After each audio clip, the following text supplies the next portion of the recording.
Assalamualaikum warahmatullahi wabarakatuh. Saudaraku, pernahkah Anda merasakannya? Rasa sakit yang menusuk saat semangat ibadah Anda membara di satu malam, namun esok harinya semua itu lenyap seperti debu tertiup angin. Pernahkah Anda memulai puasa sunnah hari Senin, namun gagal total di hari Kamis? Pernahkah Anda berjanji sholat duha setiap hari, namun baru berjalan seminggu, Anda kembali jatuh ke lubang kemalasan yang sama? Ini bukan hanya tentang malas, saudaraku. Ini adalah perang batin yang nyata. Perang sunyi antara Anda dan musuh abadi yang bernama setan.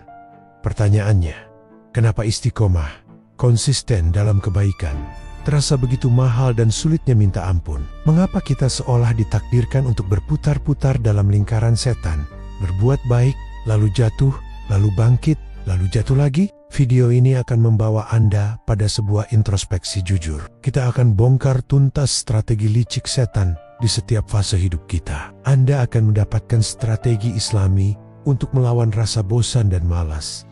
Dan yang terpenting, Anda akan tahu cara menjaga konsistensi itu agar ibadah Anda tidak hanya ramai di awal, tapi bertahan hingga akhir hayat. Bersiaplah, karena setelah ini Anda akan melihat godaan setan dengan mata yang lebih tajam.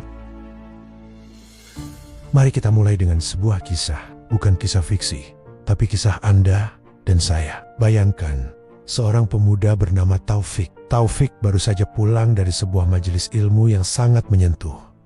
Hatinya penuh, jiwanya bergetar. Dia berjanji akan menjadi pribadi yang baru, bangun sebelum subuh, tilawah 1 juz sehari, dan menjaga pandangan. Semangatnya melebihi bara api. Namun, di hari ketiga, setan mulai memainkan sihirnya. Setan tidak datang dengan tanduk dan trisula.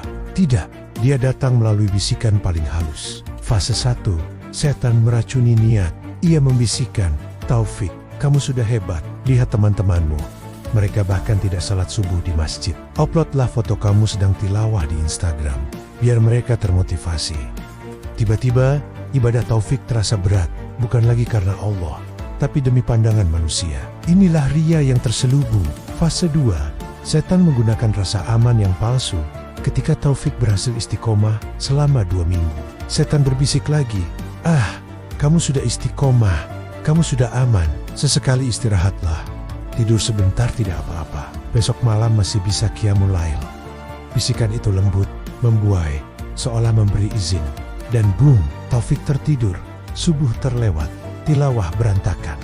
Istiqomahnya ambruk di momen yang paling krusial. Rasa bosan dan malas datang menyerbu. Ini adalah godaan ujub dan gurur, merasa diri sudah baik. Saudaraku, kegagalan Taufik adalah kegagalan kita semua, kecuali yang dirahmati Allah.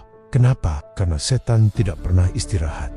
Allah Subhanahu wa Ta'ala telah mengingatkan kita dengan keras. Allah berfirman dalam Al-Quran, "Sumpah iblis adalah, kemudian sungguh, aku akan mendatangi mereka dari depan dan dari belakang mereka, dari kanan dan dari kiri mereka, dan engkau tidak akan mendapati kebanyakan mereka bersyukur." Quran Surah Al-A'raf ayat 17. Perhatikan, setan menyerang dari segala arah. Ia menyerang niat, depan, ia menyerang masa lalu, belakang, ia menyerang dari kebaikan, kanan, dan ia menyerang dari hawa nafsu, kiri. Para ulama menjelaskan, serangan dari arah kanan adalah serangan paling halus. Dia akan membuatmu berlebihan dalam ibadah, lalu bosan dan meninggalkan semuanya. Atau ia membuatmu riya, agar amalanmu gugur. Lantas, bagaimana kita keluar dari jeratan ini? Para ulama memberikan kunci yang sangat praktis. Kunci istiqomah adalah meringankan amal yang sedikit, bukan memaksakan amal yang besar. Imam An-Nawawi pernah berkata, istiqomah itu lebih baik dari 1000 karamah atau kemuliaan. Rasulullah SAW bersabda, amalan yang paling dicintai oleh Allah adalah amalan yang kontinu atau langgeng walaupun sedikit. Hadis riwayat Muslim. Jangan berjanji sholat duha 8 rakaat setiap hari jika Anda tahu Anda akan tumbang. Mulailah dari 2 rakaat yang tidak pernah Anda tinggalkan. Jangan paksa tilawah 1 juz jika Anda tahu besok lusa Anda akan malas total. Mulailah dengan 1 lembar yang konsisten.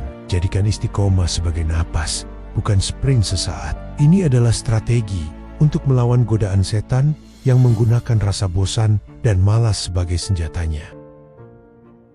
Ingat saudaraku, istiqomah bukanlah garis finish, tapi jalur lurus yang harus kita tempuh seumur hidup. Setan akan selalu datang dari depan, belakang, kanan, dan kiri. Ia akan mencoba meracuni niat kita, membuat kita bangga diri, lalu menjatuhkan kita ke lembah kemalasan.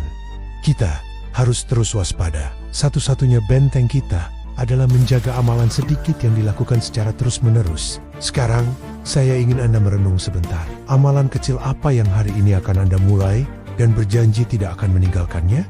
Jangan besar-besar, cukup yang kecil saja. Tulis di kolom komentar niat Anda, agar kita saling mengingatkan dan menguatkan. Dan jika Anda merasa video ini adalah alarm keras untuk hati Anda, jangan biarkan ia berhenti di Anda. Bagikan video ini kepada minimal satu orang yang Anda cintai, yang Anda tahu sedang berjuang dengan rasa sulit istiqomah. Mari kita menjadi bagian dari rantai kebaikan yang tidak terputus. Terima kasih telah merenung bersama. Semoga Allah memberikan kita kekuatan untuk beristiqomah di jalannya hingga akhir hayat. Wassalamualaikum warahmatullahi wabarakatuh.